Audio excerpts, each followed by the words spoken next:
नमस्कार विद्यार्थियों, मैं डॉक्टर महेंद्र सिंह मीणा, सहायक आचार्य, राजकीय विधि महाविद्यालय कोटा, आपका यूट्यूब क्लासेस में स्वागत करता हूं। आज भारतीय दंड संहिता में हम अध्याय 14 लोक स्वास्थ्य, क्षेम, सुविधा, शिष्टता और सदाचार पर प्रभाव डालने वाले अपराधों के संबंध में अध्ययन करेंगे। Of offences affecting the public health, safety, convenience and morals.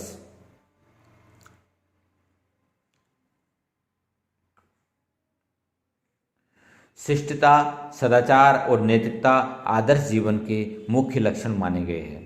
कोई भी व्यक्ति अपना नैतिक पतन नहीं चाहता और जो नैतिक पतन नहीं चाहता वह शिष्टता और सदाचार पर यह होता है। शिष्टता एवं सदाचार अच्छे व्यवहार में निहित होते हैं, अर्थात अच्छे व्यवहार का दूसरा नाम ही शिष्टता और सदाचार है।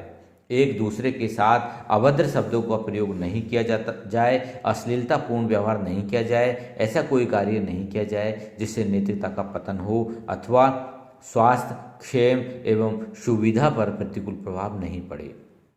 यही सद्व्यवहार है, शिष्टता है और सदाचार है। यदि कोई व्यक्ति ऐसा कोई कार्य करता है जो उपयुक्त के प्रतिकूल हो तो निस्संदेह यह जघन्य अपराध है जिसे एक्सक्यूज नहीं किया जाना चाहिए। यही कारण है कि संहिता में इन सभी बातों के लिए उचित व्यवस्था की गई है। लोक स्वास्थ्य, क्षेम, सुविधा, शिष्टता और सदाचार पर प्रभाव डालने वाले अपराधों को हम 3 भागों में विभाजित कर सकते हैं। पहला भाग है लोक स्वास्थ्य को प्रभावित करने वाले अपराध। दूसरा है लोक क्षेम एवं सुविधा को प्रभावित करने वाले अपराध और तीसरा भाग है शिष्टता और सदाचार को प्रभावित करने वाले अपराध। अब प्रथम भाग के बारे में हम विस्तार से अध्ययन करेंगे। Offence affecting the public health, लोक स्वास्थ्य को प्रभावित करने वाले अपराध। धारा 268 से धारा 278 भारतीय दंड संहिता में लोक स्वास्थ्य को प्रभावित करने वाले अपराधों के बारे में उल्लेख किया गया है। ऐसे अपराध निम्नलिखित है। लोक अवदूषण अथवा बाधा, ऐसे कार्य जिनसे संक्रमण फैलने की संभावना हो अर्थात इन्फेक्शन फैलने की संभावना हो। तीसरा, खाद्य या पेय पदार्थों में अपमिश्रण अर्थात एडल्ट्रेशन। फोर्थ है औषधियों में अपमिश्रण और फिफ्थ है जल कलुषित करना तथा वायुमंडल को दूषित करना। अब सेक्शन 268 से हम प्रारंभ करते हैं। पब्लिक न्यूसेंस, लोक न्यूसेंस। वह व्यक्ति लोक न्यूसेंस का दोषी है जो कोई ऐसा कार्य करता है या किसी ऐसे अवैध लोक का दोषी है जिससे लोग को या जनसाधारण को जो आसपास में रहते हैं या आसपास की संपत्ति पर अधिभोग रखते हैं कोई सामान्य क्षति, संकट या क्षोभ कारित हो या जिससे उन व्यक्तियों का जिन्हें किसी लोक अधिकार को उपयोग में लाने का मौका पड़े क्षति, बाधा, संकट या क्षोभ कारित होना अवश्यंभावी हो। कोई सामान्य न्यूसेंस इस आधार पर भी माफी योग्य नहीं है कि उससे कुछ सुविधा या भलाई कारित होती है। अपदूषण अर्थात न्यूसेंस फ्रेंच भाषा के शब्द न्यूरे और लैटिन शब्द नोसेरे से लिया गया है जिसका अर्थ होता है हानि पहुंचाना या बाधा उत्पन्न करना। सामान्य के अनुसार अपदूषण से अभिप्राय ऐसे कार्यों से है जिनमें कोई व्यक्ति बिना किसी विधिक औचित्य के अपनी भूमि पर से दूसरे की भूमि पर क्षति पहुंचाने वाली वस्तुओं को ले जाने या पहुंचाने के लिए अनुज्ञा प्रदान करता है। ब्लैकस्टोन के अनुसार किसी संपत्ति पर आधिपत्य रखने वाले व्यक्ति के अधिकार को आघात पहुंचाना ताकि उसके उपभोग में अवरोध उत्पन्न हो और किसी अन्य द्वारा संपत्ति या अधिकार का गलत ढंग से प्रयोग किया जाए। इस प्रकार अपदूषण सामान्य रूप से जारी करने वाला एक गलत कार्य है। जब ऐसा कार्य जनसाधारण के प्रति किया जाता है तो वह पब्लिक न्यूसेंस होता है अर्थात लोक अपदूषण होता है। धारा 268 68 के अनुसार कोई व्यक्ति लोक अपदूषण का दोषी होता है जब वह किसी कार्य या अवैध कार्य लोक का दोषी हो जिससे कोई सामान्य क्षति, संकट या क्लेश जनता को या उन सामान्य लोगों को जो निकट रहते हैं या आसपास की संपत्ति पर अधिकार रखते हैं कारित हो, या जिसमें उन लोगों को क्षति, संकट या क्लेश पहुंचाना अवश्यंभावी है जिन्हें सार्वजनिक अधिकार का उपयोग करने का अवसर प्राप्त हो।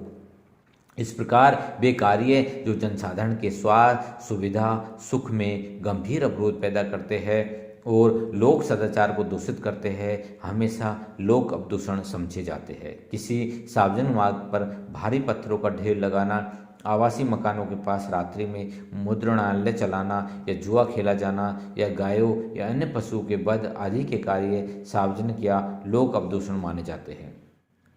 लोक अपदूषण के आवश्यक तत्व। लोक अपदूषण का अपराध कार्य होने के लिए निम्नलिखित शर्तों का पूरा किया जाना आवश्यक है। नंबर 1, कोई कार्य या अवैध कार्य का दोषी होना। ऐसे कार्य या कार्यलोप से जनता को या उन सामान्य लोगों को जो निकट रहते हैं या आसपास की संपत्ति पर अधिकार रखते हैं कोई सामान्य क्षति, संकट या क्लेश पहुंचता हो या उनसे उन लोगों को क्षति या क्लेश पहुंचाना अवश्यंभावी हो जिन्हें सार्वजनिक अधिकार का उपयोग करने का अवसर प्राप्त है। लोक अपदूषण किसी अवधि से चाहे वह कितनी भी बड़ी क्यों न हो वैध नहीं माना जा सकता, जबकि व्यक्तिगत अपदूषण उत्पन्न करने या उसे चालू रखने का अधिकार चिरबौद्धिकार से प्राप्त किया जा सकता है। केस लॉ है निसार मोहम्मद खां 1925 लाहौर। इसमें ऐसे व्यक्ति को लोक अपदूषण का दोषी ठहराया गया जिसने एक सार्वजनिक मार्ग में ऐसे छोटे से भाग का अतिक्रमण कर लिया था जिसका संभाव्य परिणाम लोगों के आवागमन में बाधा कारक होना था और ऐसे कार्य की एक एक इंच भूमि आवागमन के उपयोग में लाई जाने वाली थी, तो ऐसे व्यक्ति को लोक अपदूषण के लिए उत्तरदायी माना। अपदूषण 2 प्रकार के होते हैं। लोक अपदूषण पब्लिक न्यूसेंस, दूसरा है व्यक्तिगत अपदूषण प्राइवेट न्यूसेंस।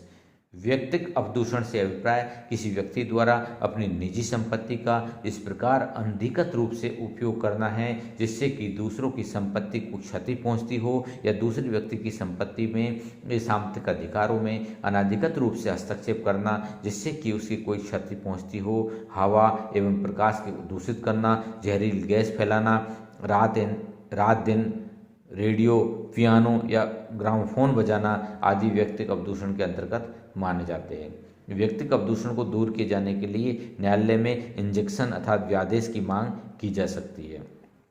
लोक अपदूषण एवं व्यक्तिगत अपदूषण में अंतर। लोक अपदूषण सार्वजनिक अधिकारों, सुरक्षा एवं सुविधा के विरुद्ध अपराध होता है, जबकि व्यक्तिगत अपदूषण किसी व्यक्ति विशेष के अधिकारों के हनन के विरुद्ध अपराध होता है। दूसरा अंतर है लोक अपदूषण की अवस्था में व्यक्तिगत रूप से वाद हेतु या कॉज ऑफ एक्शन उत्पन्न नहीं होता। व्यक्तिगत अपदूषण की अवस्था में कोई भी क्षतिग्रस्त व्यक्ति क्षति काट करने वाले व्यक्ति के विरुद्ध वाद संस्थित करने का अधिकार रखता है। लंबी अवधि तक लोक अपदूषण का बने रहना वैध रूप धारण नहीं करता, जबकि व्यक्तिगत अपदूषण कालांतर में चिरभोग का स्थान ले लेता है। चौथा अंतर है लोक अपदूषण की अवस्था में किसी भी प्रकार की क्षतिपूर्ति की मांग नहीं की जा सकती जब तक कि किसी व्यक्ति को कोई विशेष क्षति नहीं पहुंची हो।